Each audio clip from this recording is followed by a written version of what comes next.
The title of my presentation is Moving Beyond the Border, Meg Vandermerwe's portrayal of liminality and the effects of migration on women in her novel Zebra Crossing. It seems only yesterday I used to believe that there was nothing under my skin but light. If you cut me, I would shine. But now, when I fall upon the sidewalks of life, I skin my knees, I bleed. The intention of this presentation is to investigate how Vandermerwe's novel Zebra Crossing portrays the physical and the psychological effects of migration on women in Africa. Vandermerwe moves beyond the border by portraying the life of Zimbabwean migrants after they have crossed the border into South Africa. Chipo, a 17-year-old girl with albinism, crosses the border with her older brother George. They enter into South Africa 242 days before the start of the 2010 World Cup. They swap home for hope of a better life. Chipo and George believe that a country that is willing to host the World Cup on behalf of all of Africa would welcome African migrants. However, as the kickoff of the World Cup draws closer, it becomes clear that they are not welcome in South Africa. As a result, the countdown to the start of the World Cup serves as a countdown to the moment when they will have to flee the country. There are two central concerns that I'll be looking at in this presentation: the border and the notion of liminality. These concerns are interconnected because they play a fundamental role in Chipo's experience of migration within the diasporic home. After Chipo crosses the physical border between Zimbabwe and South Africa, she attempts to move beyond it by overcoming the psychological and ideological boundaries that she encounters. Despite her efforts, she comes up against various unseen yet highly restrictive borders in Cape Town.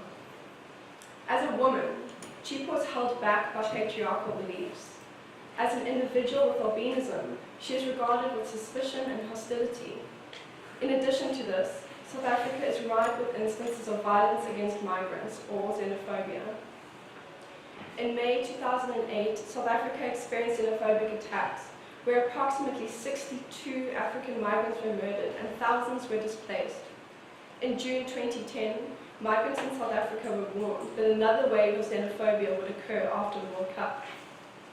Indeed, as we all know, as I speak these words, just beyond these walls in the CBD of Johannesburg, xenophobic attacks are occurring. By looking at these instances of violence that have occurred in such a short space of time, it is glaringly clear that xenophobia is recurring and a devastating issue within South Africa. The issue of xenophobia will be observed in Chipo's exilic journey, and it will be shown that her crossing of social, cultural, and psychic borders runs parallel to her crossing of national borders. Vandermerwe portrays borders and the migrants who cross them as liminal entities. Fitz and Kalua describes the liminal space as a middle state, a state of transition, or a border zone. Kalua links liminality to the border zone because the border acts as a site of division, while it simultaneously has the ability to consolidate areas of difference. Emeke Baha's theory of the third space may also be applied to Chipo's journey to further emphasize the link between liminality and migration. Baha's third space is the space in between. It is an area that is neither here nor is it there. In the context of migration, the border represents spatial and social boundaries that stretch across the land. Left uncrossed, it enforces the segregation of people, their cultures, and their ideas. Once crossed, however, it may be transformed into a site of contact and change. Chipo is a liminal subject because of the unique and shifting position that she occupies in society. Her position fluctuates as if on a scale from a position of extreme vulnerability to a position where she occupies some emancipation. These shifts occur in response to the changes in the regimes of power within the social environments that she encounters. She experiences extreme othering, alienation, and abuse. Yet there are moments in Chipo's story when she experiences a sense of freedom. At the end of her journey, Chipo is killed. However, she does not cease to exist. She exists in a liminal space, a space between life and death. And it is from this state of limbo that Chipo is able to cross the various social and spatial boundaries that prohibited her movement when she was alive. The form of this text reflects Chipo's transformation into the space of agency. It is from the liminal space that she narrates her story. I argue that Vandermerwe uses Chipo's death as a deliberate fictional strategy to suggest that female migrants' movements have agency, even if this agency is found in unconventional or less obvious forms. Her journey shows that a female migrant cannot be defined to exist in one particular position indefinitely. Chipo is more than a victim of abuse. However, in her particular journey, she is not the sole agent of her life. A female migrant's position changes continuously in response to her environment. As Diaspora states, the question is not simply who travels, but when, how, and under what circumstances, what socio-economic, political, and cultural conditions mark the trajectories of these journeys. What regimes of power inscribe the formation of a specific diaspora? As a result of these regimes of power within the diasporic home, Chipo is increasingly ostracized. Her position as a woman, an individual with albinism, and a refugee is received with hostility by the host. She is forced onto the social periphery by the prejudices within South Africa. As mentioned, one of the reasons that she is ostracized in the public space is because she is a migrant. Her sense of unbelonging and her precarious situation is seen when she thinks refugees rhymes with fleas, and fleas must have their heads squeezed off. She compares herself to a parasite that draws on the life source of the host. This image reveals that the belief that refugees want to live off of the locals has embedded itself into Chipo's psyche. She does not experience xenophobia directly because, as it will be explained later on, she is physically locked away. However, the other migrants in her household are told, when the World Cup is finished, we will drive you foreigners out. If you stay, you will burn. Vandermerwe describes Chipo as someone whose position is temporary and ultimately dangerously precarious. She is an immigrant, a person in transition, away from home, and not welcome or fully at home in her new adopted home. She is a liminal subject because she is never allowed to integrate into the diasporic home, and she permanently occupies this transitional and this unsettled state between Zimbabwe and South Africa. Vandermerwe uses Chipo's experiences to problematize how the regimes of power construct and then maintain social borders that determine who is and who is not allowed to become part of the diasporic home. Those who are seen as different are treated as though they have a destabilizing presence. As a result, they are often prevented from integrating into diasporic journeys. Chipo's journey of migration reveals that certain attributes that are appealing to the host will result in the opening, or at least the loosening, of social borders, whereas other attributes will cause these borders to tighten. Chipo has various attributes that are considered to be different by those around her. She is unwelcomed by the host, and on top of this, she is not able to turn to other migrants for solidarity. Chipo and George join other refugees and economic migrants who were originally from Zimbabwe and Cape Town. All of these characters experience alienation because they are migrants. On the surface, it would appear that the position that they occupy in society is similar. However, there are other conditions, both personal and external, that set these experiences of migration apart. Chipo is the only woman in her household, and as a young woman amongst young men, she is also held back by patriarchal beliefs. This shows that there are varying combinations of class, gender, race, and sexuality categories that differentially position each individual. Chipo was prevented from integrating into the community of locals and immigrants that walk and work on Long Street below. Her movement is most evidently restricted by George, who uses her need for safety to control her. This is seen when she thinks, "It is my job to listen when I am not scrubbing or cleaning. But most of all, I must obey. If I do not obey, how can he protect me?" George's ill treatment of Chipo paves the way for Dr. Ngani. He is a con artist, and he uses her alienation and fear to take advantage of her. Dr. Ngani explains that to some, it is believed that Chipo's albinism represents luck.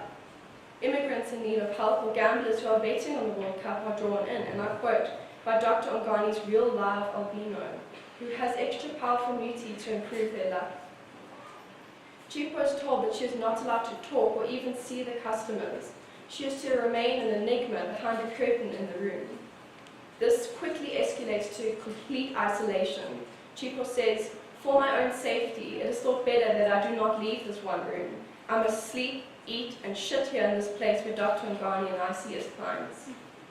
In this room, her isolation reaches its peak, and she thinks, every day that I am locked away here, I feel myself fading, disappearing. As a result of the profound alienation that she experiences, Chipo's mind and her body begin to disintegrate. Instead of protecting her, Dr. Ngani isolates Chipo and then unknowingly places her in the hands of those from whom he claims to be protecting her from. Ngani's scheme exposes her to those who consider her body a most rare commodity. She is killed because she is considered to be more valuable dead than alive. By applying Stuart Hall's theory of cultural hybridity to the fictional description of Chipo's position, the alienating beliefs about women, migrants, and individuals with albinism are highlighted. Hall states that cultural identity may be seen as a positioning that is continuously transforming. He describes migration as a process that involves psychological and physical change that takes place in response to an external environment. Therefore, the cultural hybrid's identity is embedded in the notion of flux. Hall's description of cultural hybridity suggests that the cultural hybrid has the ability, at least to a degree, to choose his or her cultural and social positioning. Chipo, as we all, can be observed as cultural hybrids. However, she can draw on her cultural hybridity from the homeland and the diasporic home. However, she is confronted by a multitude of social and cultural borders. Therefore, the notion of a dynamic and shifting identity when she is alive, which should give the cultural hybrid agency, is not so easily attained in her case. A cultural hybrid's identity changes in response to being exposed to alternate cultures. Yet Chipo is alienated. She observes the diasporic home not from within, but from the outside. She is not a functioning part of South Africa because her attributes cause her to be perceived as the other. Her experiences of migration oppose Hall's description of the effects of cultural hybridity. Chipo does not have a dynamic and ever-shifting cultural identity when she is alive. Alternatively, her life becomes increasingly stagnated. She is cut off from the possibility of physical and psychological change and growth. Ironically, it is only in her death that she is able to occupy a liminal space where she is able to move about South Africa and, if she so wishes, to return back to the diasporic home. There is a distinct transition that occurs after her death, and an additional liminal space is opened. In this state of limbo, Chipo moves beyond the constraints within the diasporic home. She crosses multiple physical and social borders. She crosses these borders many times, where she sees that in reality there are no borderlines that are tattooed across this earth. It is possible that Vandermerwe is highlighting the various restrictions that are placed upon individuals like Chipo in South Africa. Whether they are women, migrants, or individuals with albinism, certain social boundaries appear to be near impossible to cross in our current social climate. While Chipo's story is tragic, and her journey may be looked at as an example of failed migration, yet the reader should not look past the small victories that she achieves. In the liminal space that she occupies after she has been killed, she is no longer constrained, and she obtains a form of agency. She occupies a shifting and dynamic space, and she is no longer caught in stasis. By telling her story, Chipo enunciates herself. She celebrates the parts of her body that are different. This is emphasized in the image, where she literally pieces her body back together at the start of each day. From head to foot, I make the puzzle of me fit, and that which I found ugly, I now find beautiful. This echoes Baha's description of the third space as a site of experience and empowerment. In this space, Chipo is the active agent of piecing together her body and her identity. I'm hesitant to suggest that that in death, Chipo contains absolute freedom.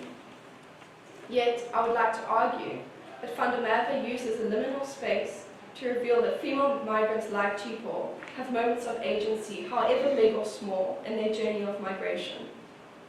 The process of migration is incredibly complicated, and it produces complex individuals. Female migrants cannot be defined just to be a victim. And in Chipo's case, she isn't the sole agent of her life either. In a similar manner, a particular section of her journey should not be representative of her entire experience of migration. Each diasporic journey must be looked at individually, and the various individual and societal conditions that exist during a time of migration must be considered. Thank you. So I'm going to start by saying one thing, simply because my topic is called Black Flâneuse, Black Women Strolling, and I'm going to look at it through Cecile and Emeke's series called Strolling, but which has been translated into various languages as she has worked in different countries, and I'm particularly focusing on France and flâner, which means to stroll in French. Okay.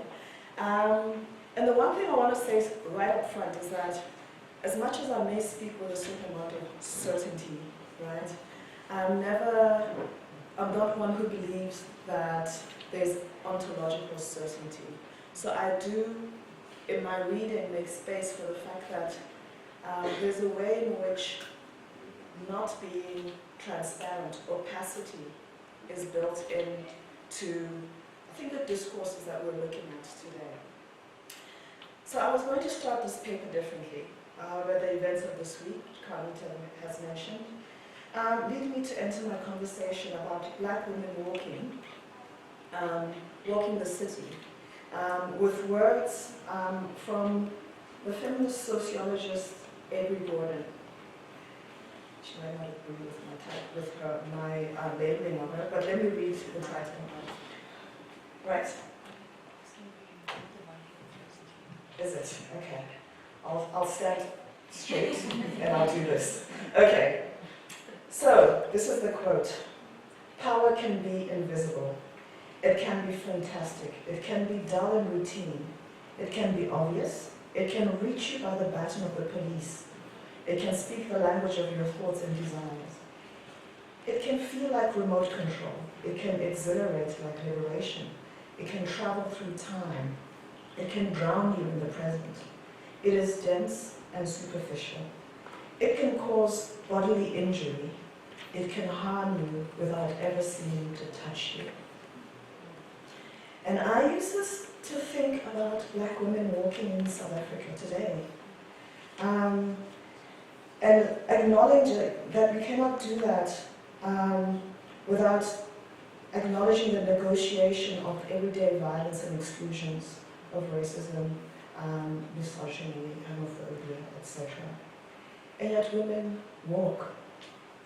From Miriam Clady's 1975 mural at Metropolitan, which depicts Black women balancing working in the city with the dangers of being caught there at nightfall, under the Group Areas Act, to Kopana Makla's Coconut, where the everyday trajectory of Fikile, Twala, Fix, from her home, from her township, to her job as a waitress in the northern suburbs, we are reminded that race, class, gender, sexuality informed our freedom to walk the city. Makla's Fikile, whose name Linda Spencer, yes, I read you last night, Linda, in her 2009 article notes, ironically means you have arrived, may walk the streets of Sandton, but she'll never arrive within its space. And it's this non-arrival sometimes that's interesting. I look at Malaika Azenia's account of traversing the social distance between a township home and a multiracial school in Memoirs of a Born Free, Reflections on Rainbow Nation. and simply how that reflects the disillusionment of post-apartheid South Africa. And that reading of post-apartheid South Africa, that had been translation into the arrival of black people, right? So in many ways, walking the city becomes a site of thinking through the everyday effects of sometimes invisible power structures on racialized and gender subjects. So in South Africa, race and the effects of spatial apartheid are in many ways transparent, but my research focuses on societies where race is discursively erased by the dogma of colored whiteness. And yet, of course, it continues to be lived. My research focuses on France, where the historic policy of never gathering racial statistics underpins the ideology of a raceless society. And I read this through Fatima El-Tayeb's Queering Europe, in which she defines the ideology of racelessness as a process by which racial thinking and its effects are made invisible. And this is critical for me to frame Cecile Emeke, who I'm going to explain later on as I go along, as Afro-European, right? And Afro-Europeanism as a politically useful discursive category for racialized subjects living in Europe. And to quote Ikem Stanley Oke, contributor to the 2018 African Mobilities exhibition held in Berlin, Africans are well practiced in matters of motion, both of bodies in traveling space over long distances, or how to make ideas that travel, that are dispersed, reassembled, and reformed.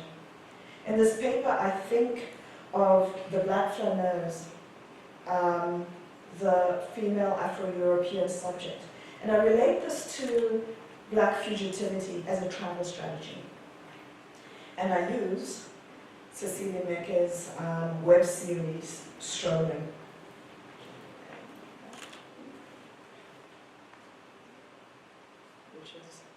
Which is somewhere. PowerPoint.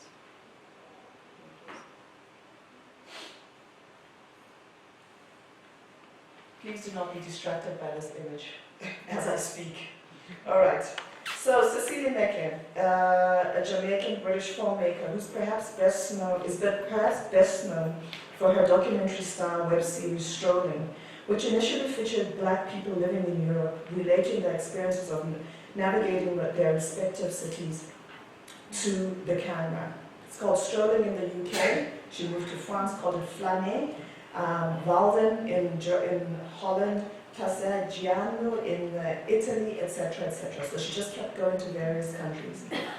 And in her 2015 interview with Vice magazine, she describes the online circulation of her work, of her depictions of Black life in the following terms.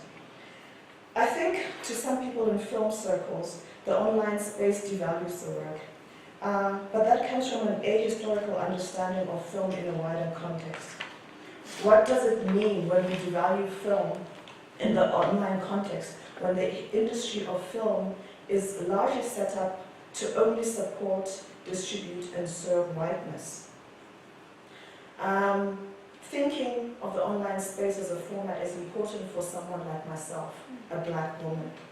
So here Emeke frames the online circulation of her work in terms of fugitivity or taking flight, or as an idiom for Black diasporic popular culture against the hegemonic whiteness of the film industry. Black fugitivity is a way in which her ideas travel. She further notes, Strolling isn't just a film series for people in the Black diaspora. It's more than that.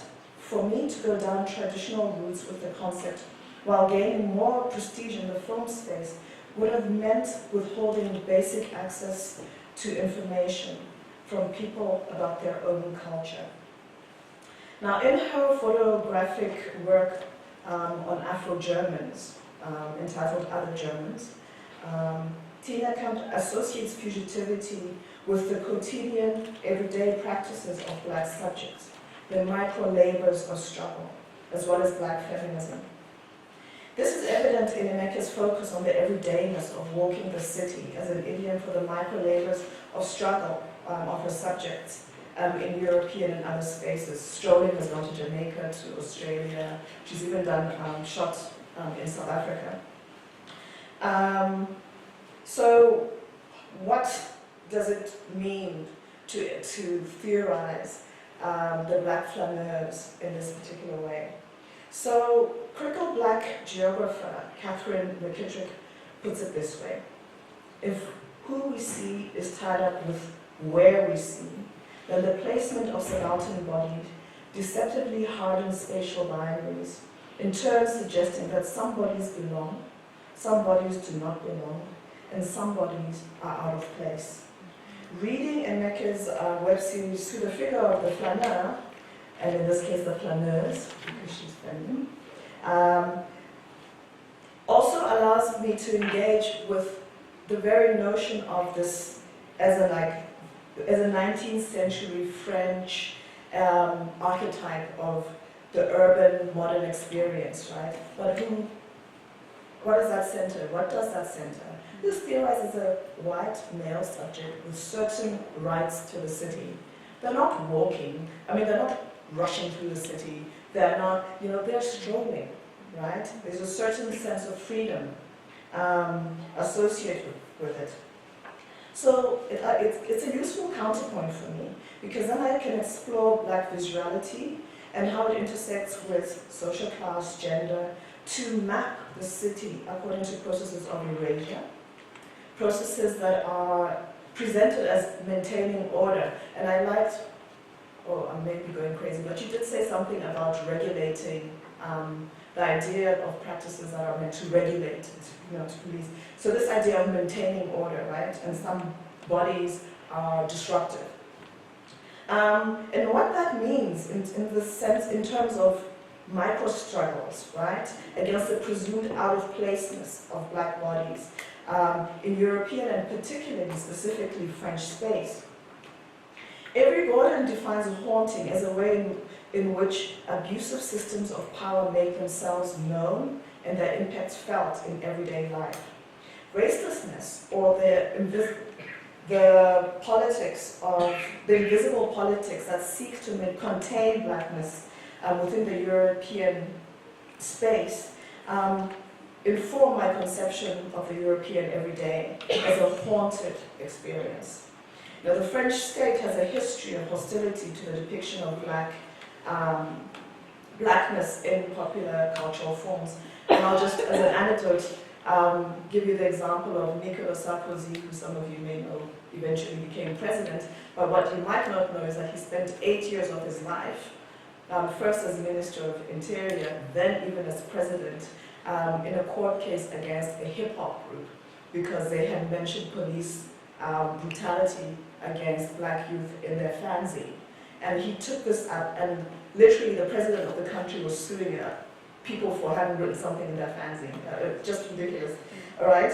But you're not, so this depiction of blackness, drawing attention into it is regarded with absolute hostility, right? We are raceless, we are colorblind.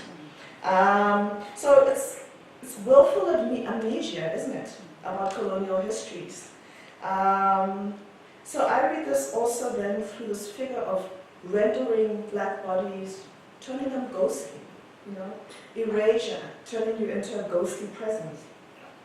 And going back to Gordon, he says, the ghost is not other or alterity as such, ever.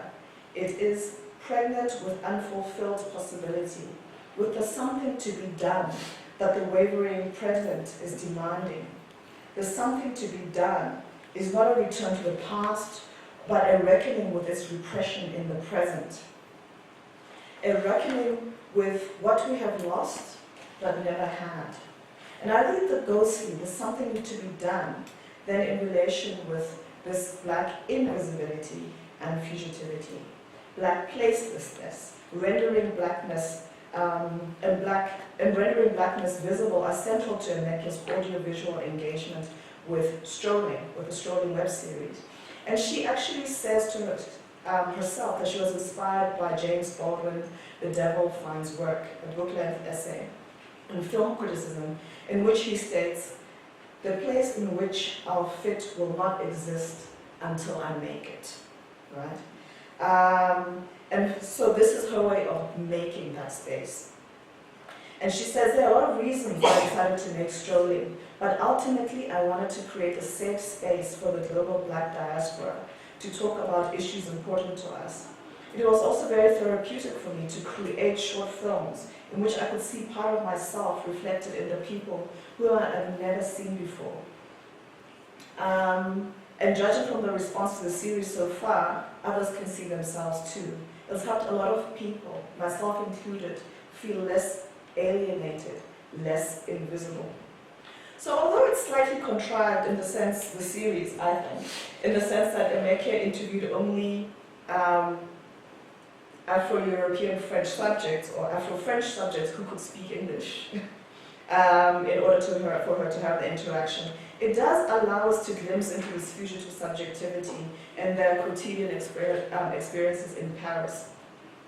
Urban geographer Abdul Malik Simon highlights the conventional association with cityscapes with social order, right, and the imaginary of urban spaces as functional spaces, in which social power is articulated through differentiated elements of society who assume their own place and their own trajectories, right? The idea that there are few chances for chance encounters between social subjects from differing groups, right? Because somehow the city regulates encounter. So all four of Emeke's subjects are filmed in Paris. So it's a distinctly Afro-Parisian sort of subjectivity. One that is urban, one that is located within the seat of French hegemony, right? Indeed, her subjects are filmed against the symbolic landmarks such as the Louvre, Gare du Nord, Jardin de Luxembourg, compelling audiences to think about the place identity of their subjects within the historic city walls of Paris, rather than the banlieue, right, the ghetto that are associated with migrant minorities, etc. And she's very conscious of this, noting, I threw away the conventions of documentary filmmaking, which is often thought of as objective, with clear narrative, clean shots. I try to focus on the person, their subjective and individual story. And I think the universality of Strolling is the way that it resonates with people comes from the fact that the approach to each episode is really specific. And Fanta, who is right at the bottom, is filmed in the Gare du Nord, and she makes this comment, right, about France. We have this idea that race doesn't exist, it's written in the Constitution, so that we don't acknowledge race, but of course if we don't acknowledge race, we don't acknowledge racism, right? And so, there is this way that she brings the way in which people struggle with the fact that in French language, to say race, la race, right? People say, but that refers to animals, it's not to people, right? So you don't even have a language to really speak about race, right? You don't say noir as in black, to être black. And ethnicism is a little bit more acceptable. So somebody will say, I'm black, because that's cool, it's okay, it has sort of an Afro-American sense, but say noir, still causes a little bit of... So there's this thing, you don't even have a language, right? So she renders visible this struggle of these ghostly figures to be seen. And we have Sophie standing there looking at the Louvre, who's studying to be a beauty specialist.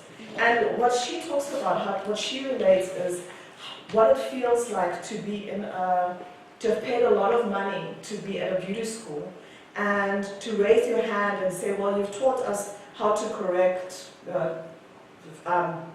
white skin, right? You used to use black, green corrector. And she's like, what about black skin? And the teacher says, well, I don't know. She's like, well, why am I paying money to be here, right? So this way that I'm not even, I'm here, but there's nothing in the content that acknowledges my presence, right? But she also shows how they are haunted subjects. So ghostly, but at the same time haunted, right? By racelessness. And also then by this idea the idea of a lack of solidarity between black women in France as well. So this is the two women, Giselle and Christelle, who talk about an alienating lack of solidarity among black women who compete to seem more in place, right, in France. And they're saying, no, we'd love to have more black friends, we'd love to connect with our sisters, but she's like, you know, when I walk into a room and another black woman looks at me, and she's like, almost look at me from top to toe up, you know, we're all judging each other to figure out where we are and to what extent we are in, right? We have arrived, all right? Because nobody wants to be the fatu. And the fatu is like the shenane, if you want, you know, the girl who just has not got it. So she's like, you know, the girl who's vulgar, a caricature, an unsophisticated black woman. So she's like, we have this pressure then to present a certain image of having arrived by being better dressed, by competing with each other, right? And therefore losing our solidarity. So there's a fear of being fatu also, right?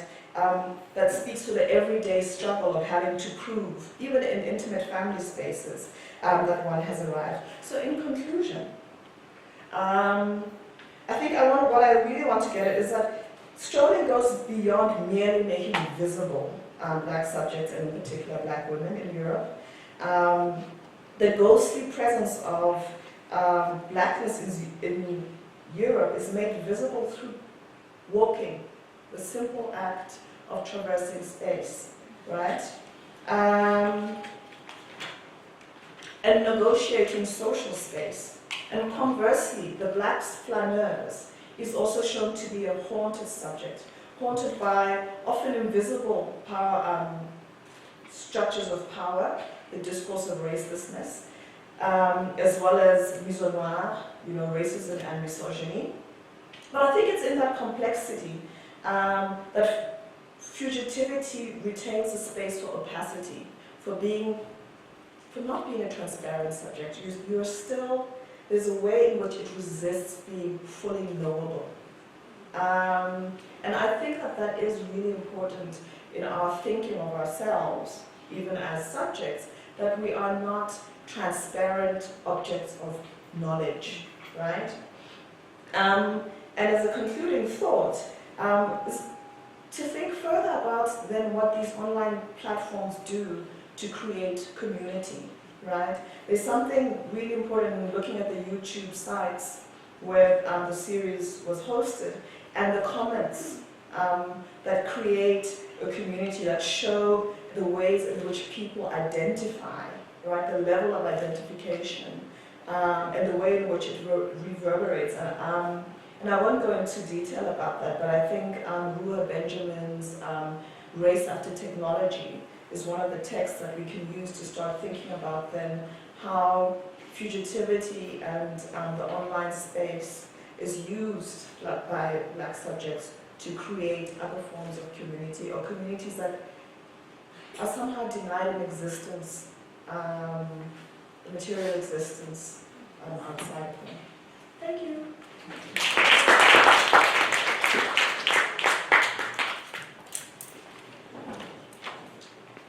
Thanks, Polo.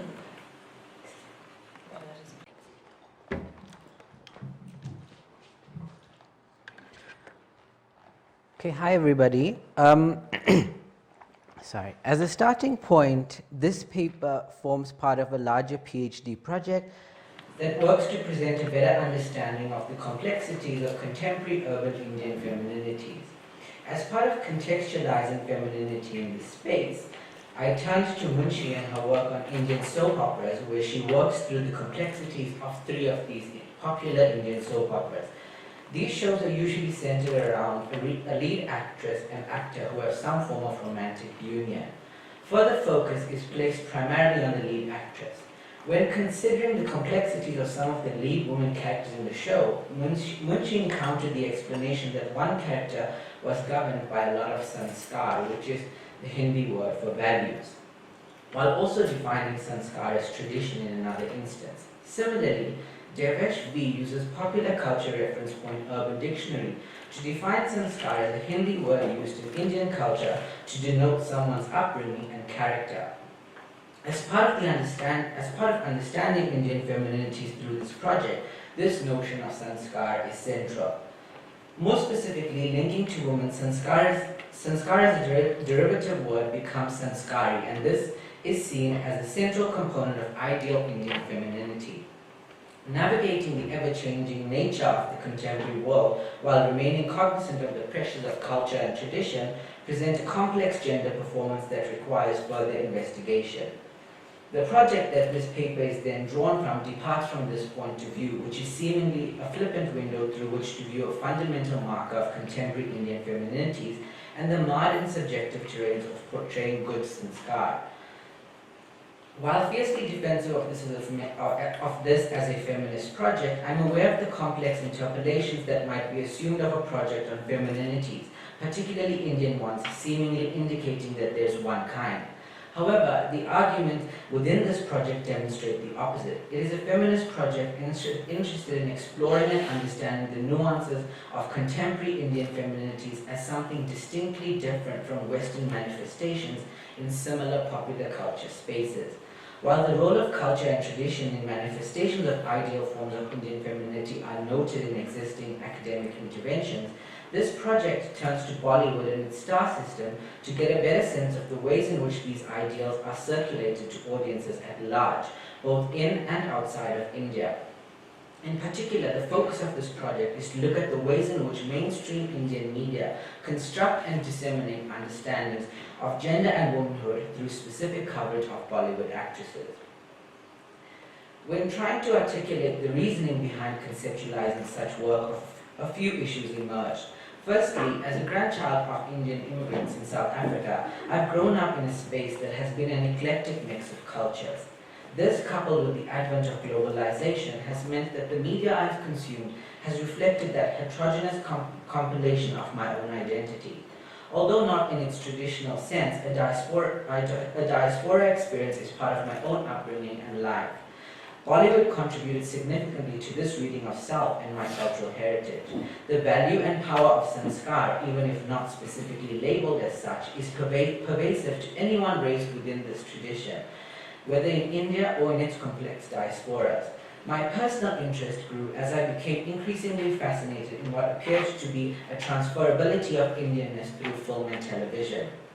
But even more, as the study shows, through popular culture that displayed their own unique celebrity culture and conceptions around fame and performance of glamour. Despite certain visible similarities between Western manifestations of the same, the crux around Indianness and sanskar largely remains. Linking to this, as a feminist scholar, I was especially fascinated with these experiences because in my personal realm, expectations of good Indian girls were always different to expectations of me as a young man.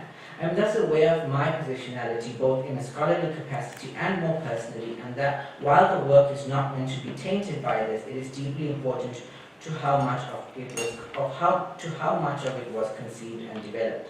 Secondly, research about Western-dominated popular spaces are often still most common and thus given much attention in academia.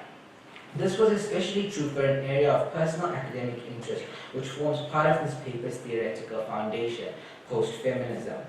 Very quickly, post-feminism is understood as a sensibility that focuses on women's agency and empowerment. With this focus, it appears to render feminism irrelevant while asserting that gender equality that feminism fought for has been reached. However, in knowing that gender equality still only exists in feminist imagination, Sarah Ahmed terms this a fantasy of equality. So my relationship with post-feminism is tenuous. One of the biggest issues with initial understandings of post-feminism is its central focus on the lived experiences of white Western women exclusively. It was here that I encountered the arguments of Josekun, as well as Spencer, Ligaga, and Lucila, which in turn became major influences in the conceptualization of this project. In recognizing the issue, with the assumption that Western-centric theoretical interventions are meant to make sense of different lived experiences around the world, I knew that this was where I wanted my project to take flight from.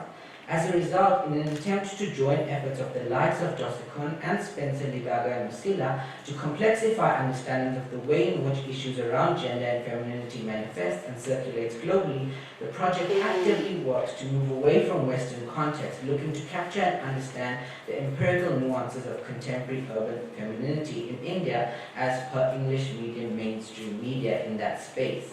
In particular, I look at popular Bollywood news sites and the popular Bollywood talk show, as well as Instagram pages of the actresses mentioned in the first two sources. In justifying such an approach, one can borrow from Spencer et al., who asserts that given the prominent place popular culture productions occupy in the shaping of people's thoughts, values, and expectations, it is imperative to pay attention to how questions of gender are staged in spaces outside of the West. So in this way, I turned to Bollywood and its star system in particular to look at how, through Bollywood news media, issues of gender were communicated to audiences at large, both locally and around the world, in terms of the various people that consume this cultural product. While understanding what it means to be Indian is key here, it's important to note that the project is not purporting a singular view or perception of what that means. There are a variety of languages, religions, and cultures within India that ultimately impact on the direct and related concerns of this project. However, it is in the curated India of Bollywood that this project finds its nexus, and more specifically, as I said, in the realm of stardom and celebrity. So for this paper, I look specifically at the issue of love, one of the themes that emerged from the project, and how love is discussed in a contemporary sense. Just as a starting point, in mapping the nuances of Indian context, it's important to quickly visit the ways in which contemporary Indian femininity is understood today. So with the advent of globalization, India was forced to kind of open its boundaries, basically, and so what they termed economic liberalization took place in 1991. A big tension in that space was how they would navigate being global on one hand but retaining the authentic Indianness in the other. And this ended up playing out in the media via the 6 Indian women who won either Miss World or Miss Universe between 1994 and 2001. And through media coverage about these women, this idea of the new Indian woman emerged. And central to this new Indian woman was tensions between the local, so your traditional Indian culture, and the global, more modern Western dispositions that will also influence identity as part of being a global kind of subject, right? So keeping that in mind, one notes that general perspectives around romantic love in India are clouded by perceptions and limited understandings of arranged marriage that tends to kind of dominate the conversation of that space. As Sarah Ahmed notes, through these understandings, a dichotomized notion emerges, where romance and love is linked to Western societies, while arranged marriages are linked to Eastern societies.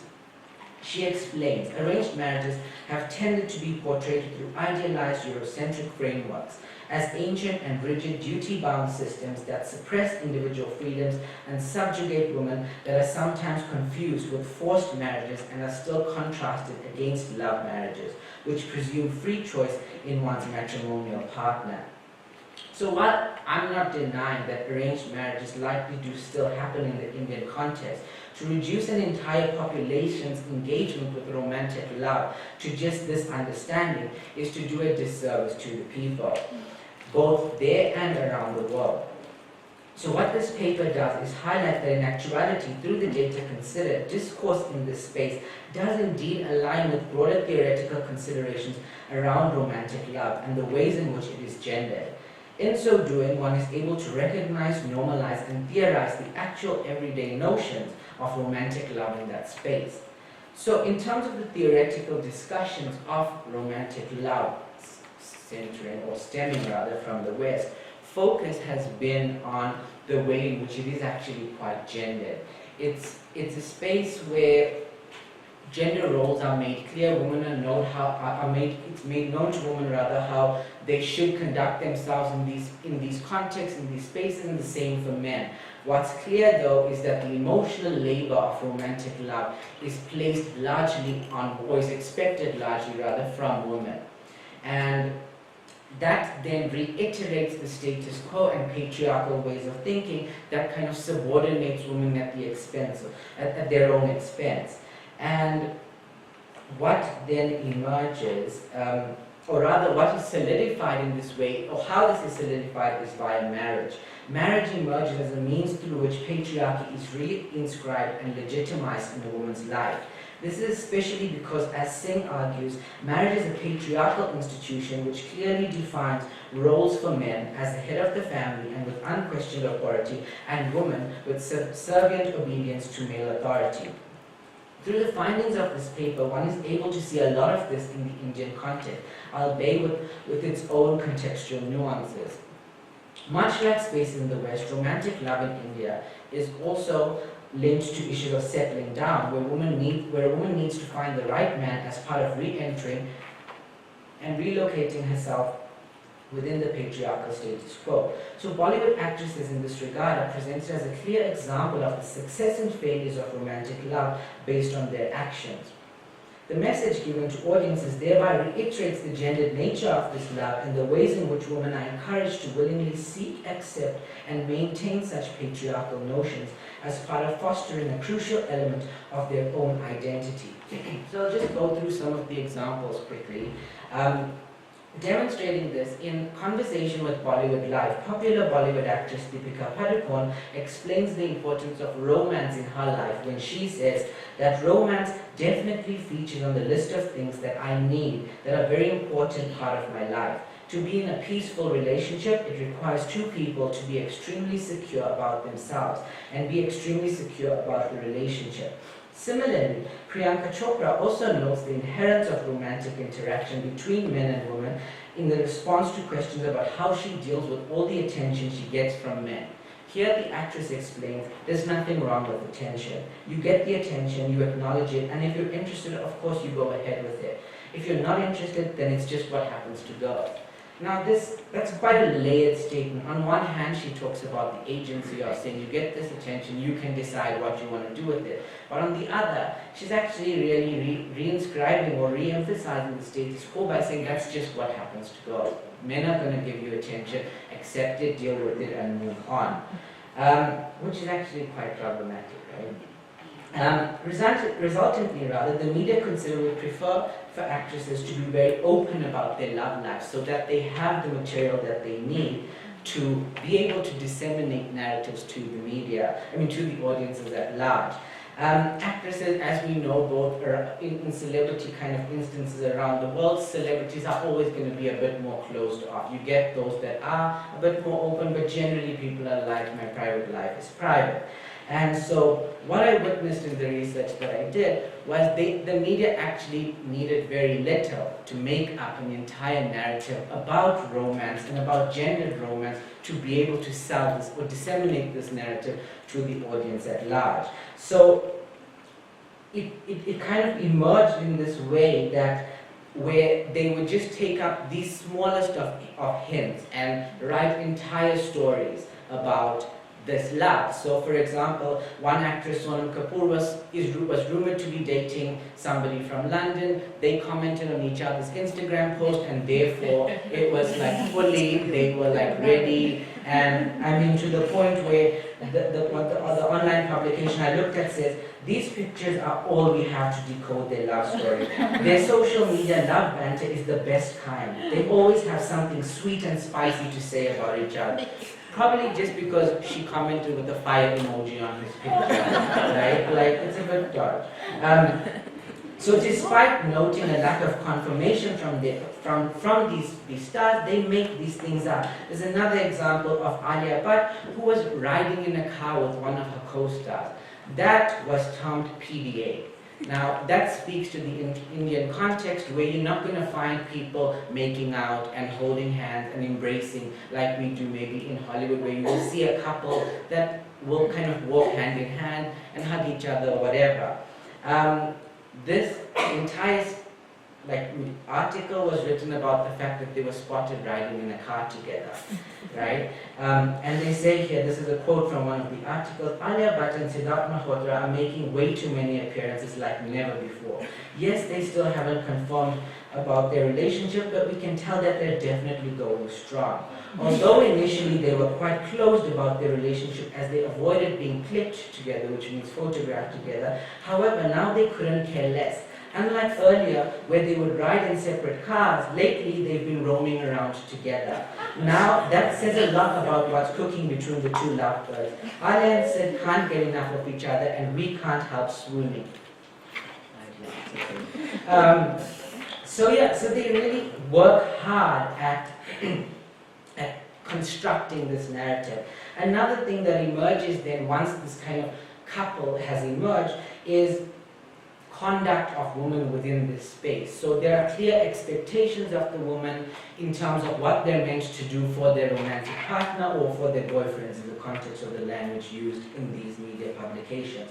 So when Deepika Padukone's rumored boyfriend had an operation, the fact that she was pictured or spotted socializing with friends instead of taking care of him at home was problematized in the media. How can she do this? They don't say it in as explicitly, she's a bad person, why did she do this? But they'll say it in this kind of very wondering kind of way, like, yeah, we really thought she would be with her boyfriend rather than doing this, considering how busy she would get.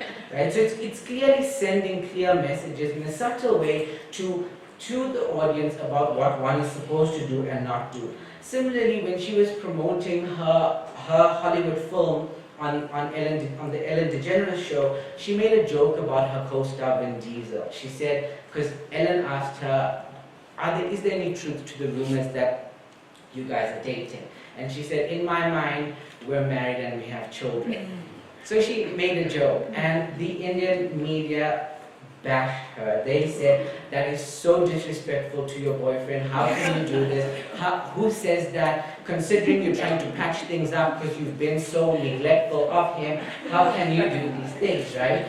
And so it's clear that they're making these boundaries clear. But I want to quickly cover another nuance of the space that is specifically Indian, and it's the role of family in all of this, right? Ordinarily, we kind of assume in our space and also in Western spaces a bit more that there's personal choice in romantic relationships, which there is to an extent, but the role of the family also comes through quite clearly here. So once dating for long enough, marriage rumors start, right? And with the marriage rumors, how it starts is I have two examples where they talk about the actress's mother approves of her boyfriend and therefore they think that they should get married. How they know the actress's mother approves of the boyfriend, nobody knows, right? But they approve, and so that's their way of saying it's time to settle down and get married, right? So that whole idea of family kind of comes through more clearly.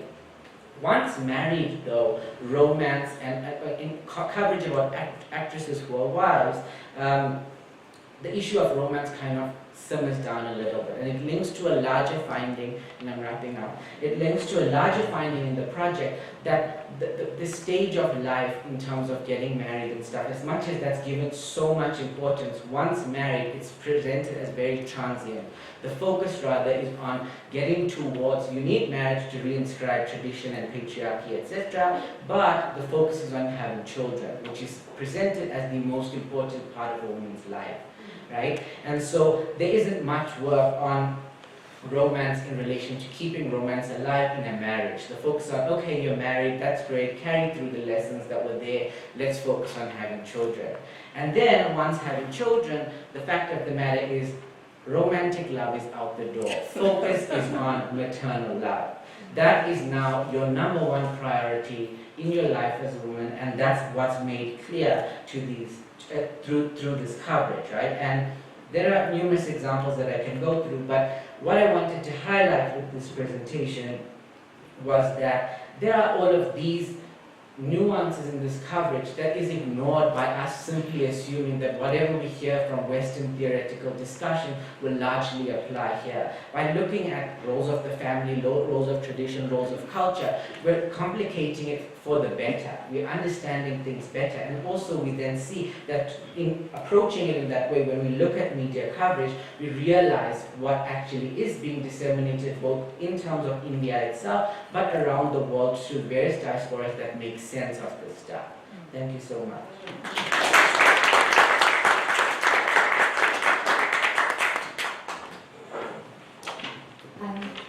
Thank you, Viraj. And thank you to our three speakers. And before I hand over to the floor for questions and comments if there are, I think for me, the kind of overarching theme that kind of is a common thread in all three, for me, is around the question of space and how space features in each one of your presentations. With Melissa, of course, is space as this kind of liminal thing, right? And again, I think for me, space is very interesting as well in the physical sense and the philosophical sense in all three of these presentations. But the question I have, I think, for Melissa, and maybe something to think about is, you mentioned this space, again, in relation to Chipa, as part of the sense of freedom as well. But I think for me to think about what does that freedom look like for her. And then in the case of Polo, I think the space here again resonates, but more so for me, I think the question of leisure, strolling, and leisure associated with Black women.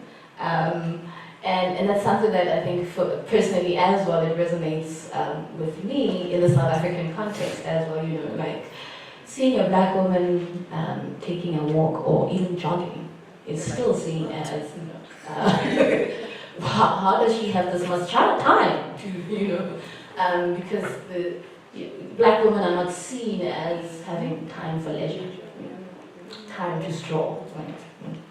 And then of course, Viraj, I think for me the interesting thing is the love question, right? Love as a space, and a nuanced space, of course, that has all these interesting things that it reveals. And also, I think also film as this space as well, where love or notions of what we think love is and how it's been represented, I guess, in the film space, particularly in Bollywood. I think for me that's very interesting. So I'll leave. I'm not going to comment anymore, and I'll open it up to the floor. Yes. Thank you very much for your beautiful presentation. My question goes to the second speaker on Flâneuse.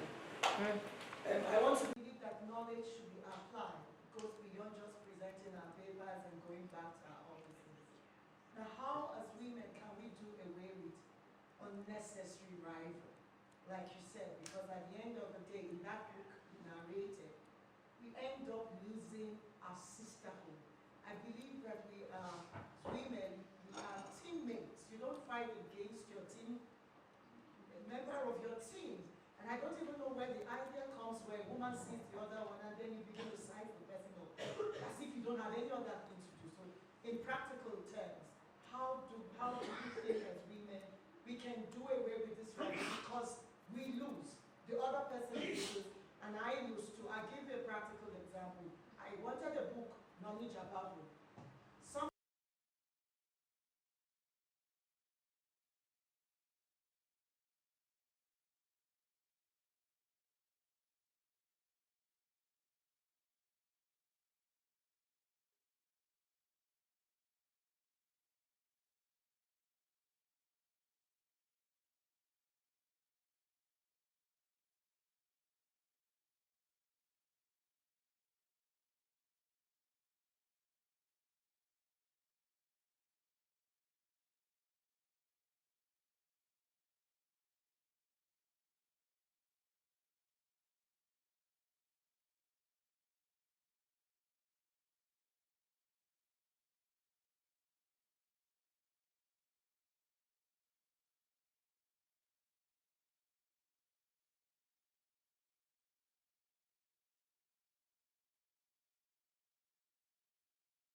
It said, I get so and some guy with, the beret, whatever it is, and, the dissonance of the fact that I can be French and black, right? And so the pushback against Trevor Noah and saying that the South African team, like, but they are now, you cannot see their race. How dare you, right? Is part of that being angiographic, right?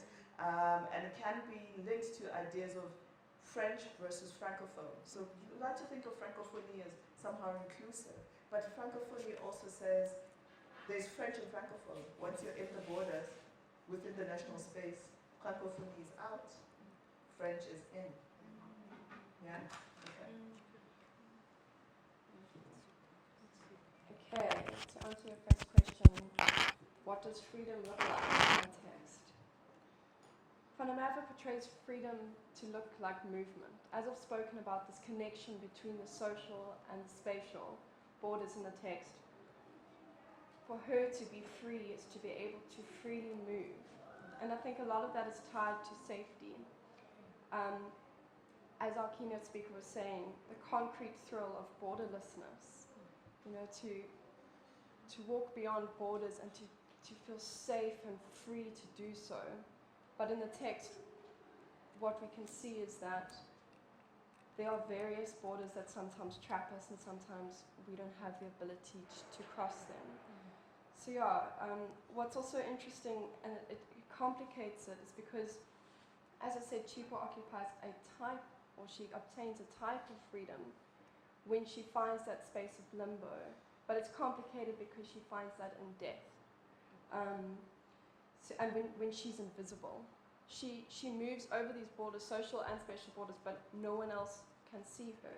She goes back home to Zimbabwe and goes to her home, but no one knows that she is there and she can no longer interact with them. So it is very, very, very complicated. So in a roundabout way too, Vandermerwe doesn't give us any clear answers, but she shows us just how trapped someone in Chipo's position can be within the diaspora home. And then the second question, the pockets of hope. There are pockets of hope, very, very small and limited, but I held on to them very tightly because it was a very hard text to read, because Chipo's life is very hard. When she first crosses the border, she says she swaps home for hope of a better life, and in that process, even though it's very scary because she is an illegal immigrant, she crosses over in a truck with her brother. Despite the fear that she has, she's also experiencing within herself a sense of agency. I'm taking my life into my hands and I've decided to cross over. Because what happens in the text that I didn't explain is her mother passed away, so Chipo was an orphan. And she wasn't in a good living situation, so her and George decide to go into South Africa, and they have this whole idea of what South Africa will be, and that there will be no borders. But as we see, there are borders when they get there. However, she does make a friend within the flat that she's living in Long Street, another migrant who has fled from the Rwandan genocide. And he is one of the only characters, actually the only character that sees Chipo.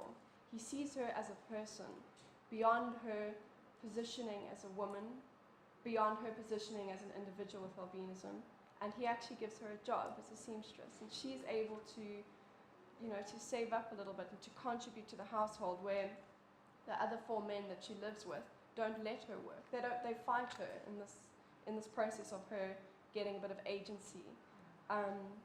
And he also brings her around Cape Town. There's 2 sections in the text where she actually leaves President Heights, where she lives, and she's able to walk around Woodstock and experience it. And he actually lets her buy a dress for herself, and she chooses the colors. And she says, it's the first time in my life that someone has said to me, what do you want? So in that moment, she finds agency and she holds on to that and she thinks about that moment again and again. And then, of course, after she's passed away, that movement that she can now have, she obtains a form of agency and hope.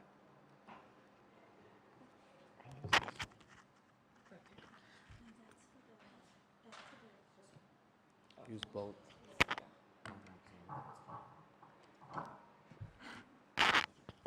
Okay, so thank you for the comments. The comment about the film stuff, I think it's valid, especially because Bollywood film in general is often always centered around romance. Oh, okay. I'm just gonna put this one down. Guys. You'll be strong.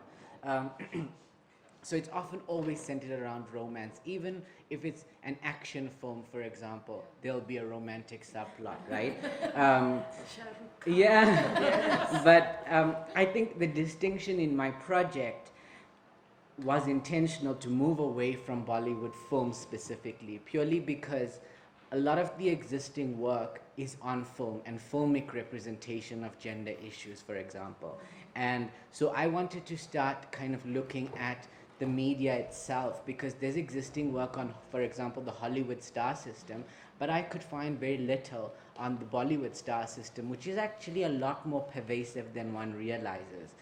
And I also did that intentionally because of the distinction between film and these women's real life identities, right? Because in film, it has to have a mass appeal. So the issue of tradition is all the more present, right? There's a very specific femininity that will come through in film.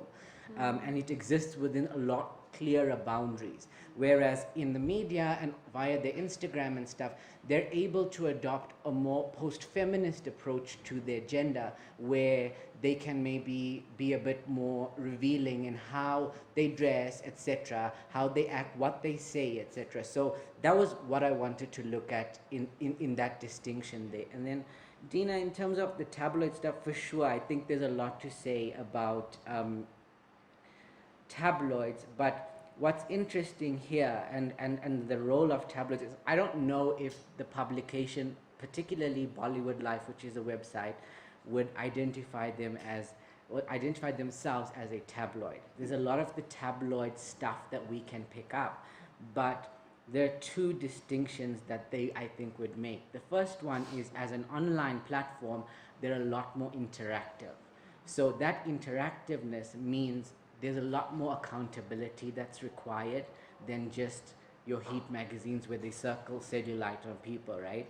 And so that interactiveness and that online presence means that they're very conscious, and that's something I picked up throughout the project, is they're very conscious of the boundaries that they exist within, and they blur those boundaries quite intentionally. So sometimes they'll be commentator, or they'll take the role of commentator, sometimes they'll take the role of protector of the audience, and then sometimes they'll be the voice of the people. So they kind of travel the three boundaries quite easily, and only when you really stop, pause, and you say, wait a minute, what are you saying, you realize what they're doing, because they get the point across no matter what. Like, for example, there was an actress who was criticized for wearing a revealing dress. So she showed quite a bit of cleavage in this dress. And so now, for a publication that also is aware of legal ramifications of kind of slut shaming, etc., as they called it, not what I called it, they're quite careful, right? And so what they then did was, as voice of the people, was take on comments on this woman's Instagram page and use that to make a story. So they're not saying anything, but they're still saying something. So this person commented, we get it, you got your boobs done, you look like a whore. And that was the entire article, right? And they said nothing, but they still said everything at the same time. So they're tabloid in one sense, but it's a very specific role, I think, that they play. Sure. Thanks.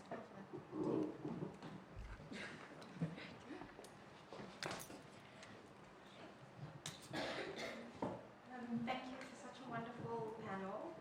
All your papers were super, super interesting. I have to go chair the next session, but now I want to ask at least one of my questions. So, Polo. I don't even know if it's a question, but I'm consistently intrigued these days by the space that the web series occupies. And as you were talking, I thought a lot about Polyglot. I don't know if you've seen it, but it's I forget her name now, but she's an artist. She also does photographic work, and Polyglot is I think a 4-part.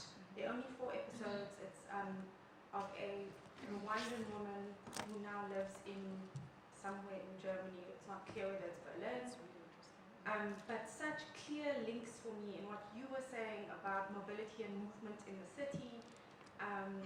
Also just very beautifully shot. The narrative about the genocide comes through, but in like a really, it's a subtext, but it's also not, right? And so, so as you were speaking, that came up for me a lot. And then thinking about web series that centralize Black women narratives of the everyday, and many of them are of that nature. They engage the everyday in very real ways. So again, I was thinking Polyglot, but I was also thinking of something like Foxy 5. That's about the UCT, by the filmmaker Jabu Newman. And how the space, so the form of the web series acts as something that is in itself disruptive, but incredibly powerful. But it's a choice. That disruption is a choice. So the form makes it possible, and so there are just so many interesting things going on there. And I just wanted to say, I hear you, and I think that there's just so much to say, which we can do. Okay. Thank you, and thanks everyone. Thank you. Anyone else? Are there any more questions, comments? Okay. Wait, okay. Great.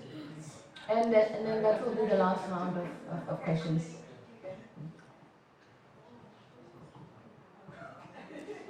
So, thank you. I think she has answered my question. Polo. So, as you were speaking about the African diaspora that is actually in Paris, women specifically, I actually thought of like the conceptual tools that are of driving force within the world we live in. For example, we have these hashtags, Black Girl Magic, we have Black Girl Excellence, and a couple which I can actually mention, that actually are of driving force in terms of bringing a sense of segregation, a sense of difference within the Black women who are actually staying within Paris. So I just want to know if when you were writing, when you were actually doing that presentation, did you actually take that into consideration as well? Those trends and those Black Girl Magic that bring a sense of difference within the Black woman and bring a sense of segregation in a way. I don't know if I'm making sense to you.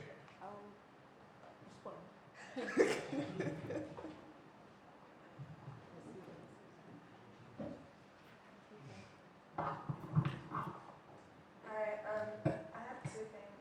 The first is directed to Polo's presentation, generally. Something that after someone spoke about leisure, I also think about what does it mean to be like wandering online as well in watching the web series, and those ways that we move at our own leisure online, and even finding these communities on the internet, and like how those can have very real and meaningful implications for us, especially those that can't find these experiences in our real lives, how we curate the lives that we want through the content we engage with and the online communities we engage with. And I have a question for Viraj about how in viewing and engaging and consuming these tabloids online and in diaspora, I wonder what is that register of seeing it specifically in diaspora, and like even I think about like how on Twitter they use the word like diaspora wars when Africans are fighting like Africans on the continent, Africans in diaspora. But I wonder also like what does it mean to be in diaspora and engaging with all of these and developing your critiques and values.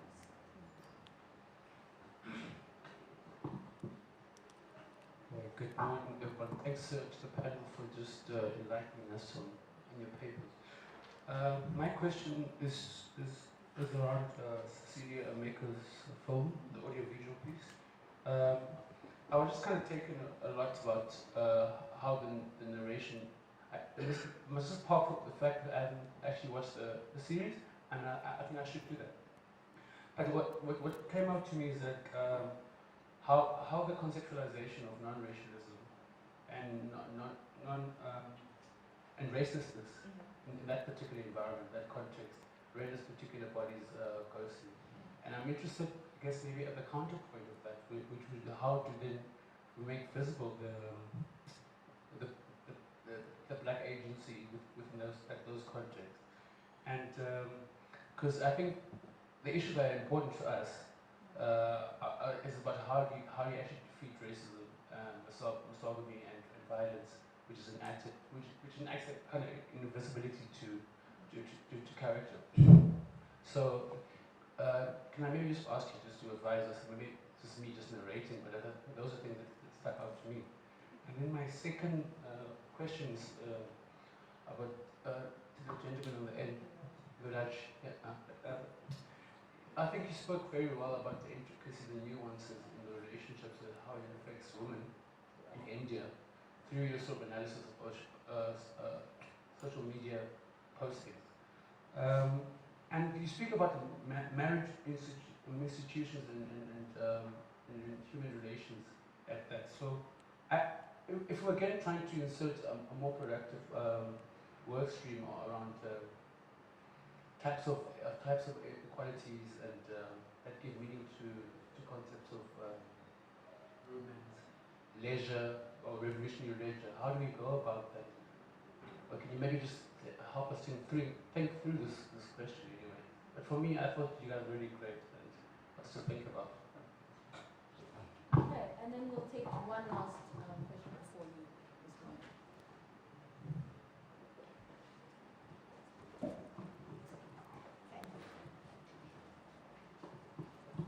Thank you for your interesting papers. There's so much to think about around them. For Polo, I was just wondering whether fugitivity is, how do you square fugitivity with surveillance and the way in which our cities are not even now open cities, as Teju Cole would like to imagine. But also I see in your presentation the way in which hope and reimagining works. We're reimagining the city. I'm thinking of apartheid cities and reclaiming the city and space.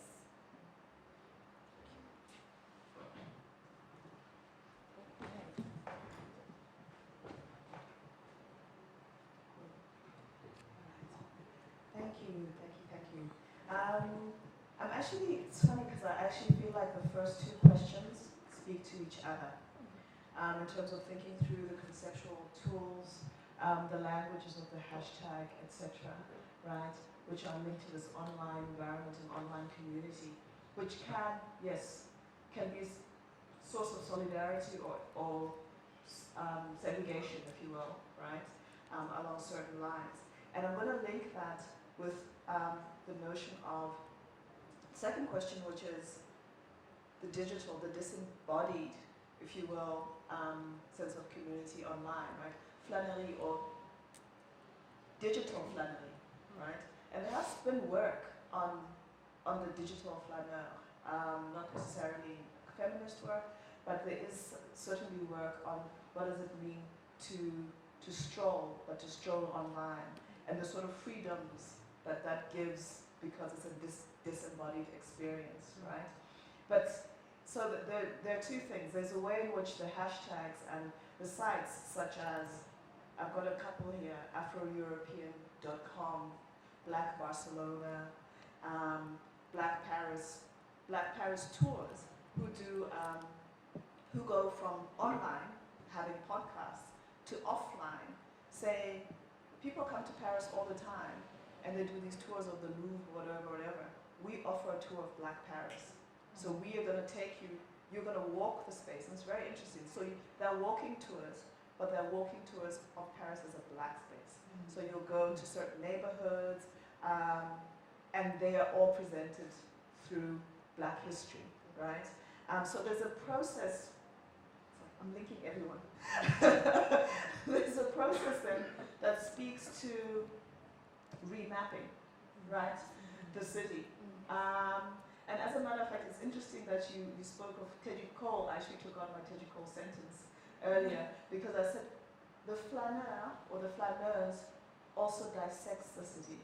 And there's a way in which that's really highlighted by Open City and Teddy Cole's ways in which he dissects the social infrastructure, the city as a social space by walking through various cities.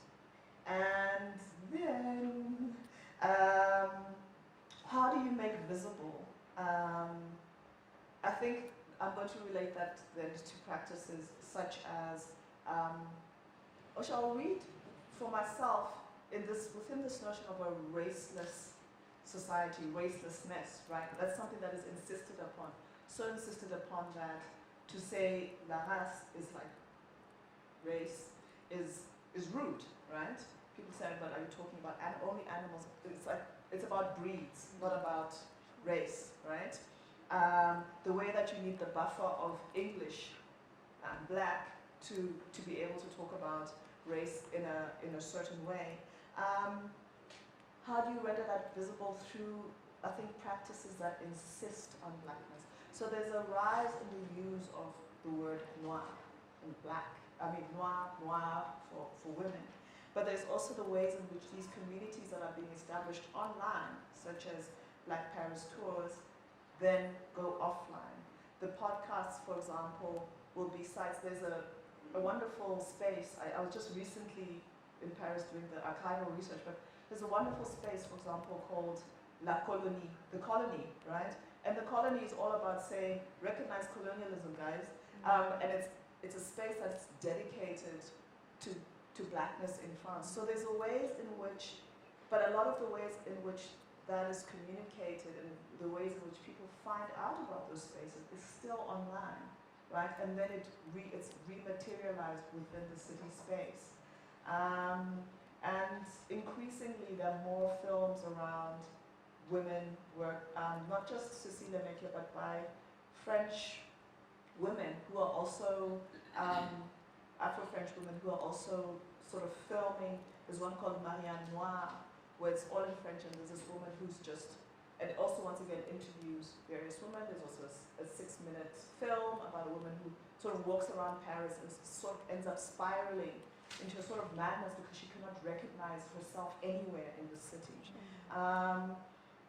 And so you see the rise of the cultural production, right? Always in these fugitive spaces, right? It's not a mainstream cinema. It's 6-minute films that are shown at film festivals. It's available for free online as a way of starting the conversation. But unfortunately, Cecile Emeke, for some reason or another, and I need to email her to find out why, the whole of Strolling, the entire series just got taken off in January this year. I mean, like years after being online for years and years and years and years. And I was talking to somebody else who's studying her, and our sense is that she's probably looking for a different outlet and a different way of continuing the conversation, because she's always stated that it was about having a conversation and creating community. Long-winded answers.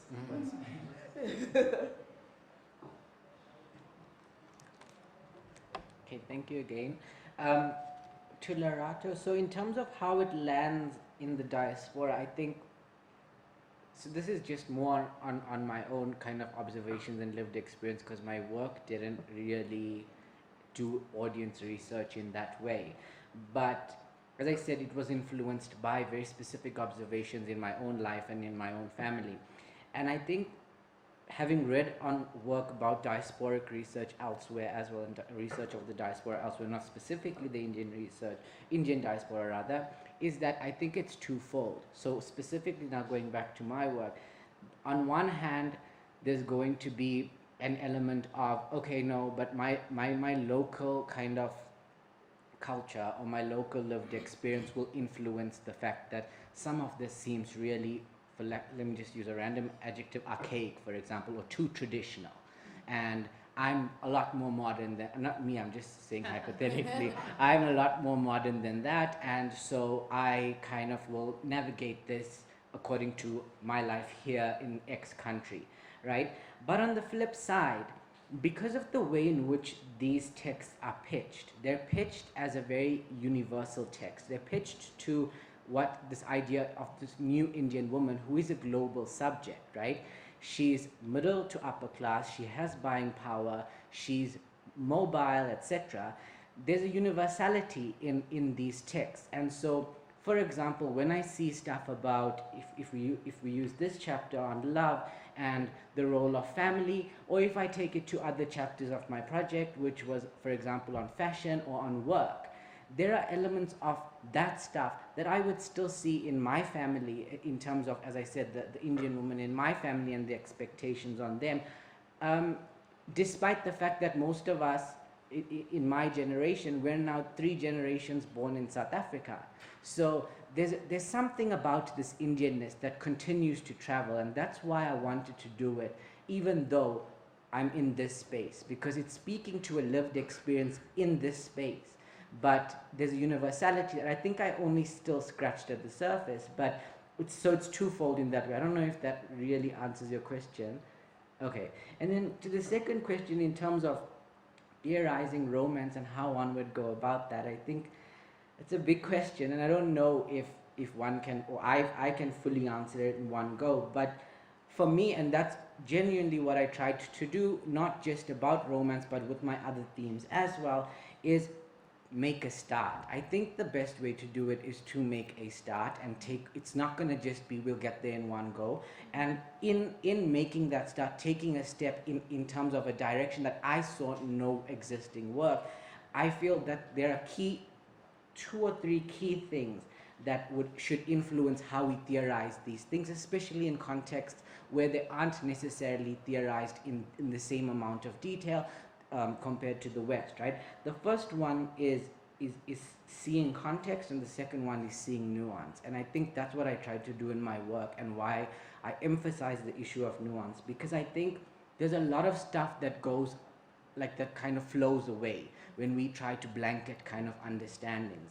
And that's my opinion, that I think when trying to theorize these things, we look at those issues of context and nuance, because we're basing these theories and theoretical discussions on lived experience. So if we're doing that, I think that the answers lie in the detail of the everyday. I don't know if that makes sense. Thank you. Thank you very much.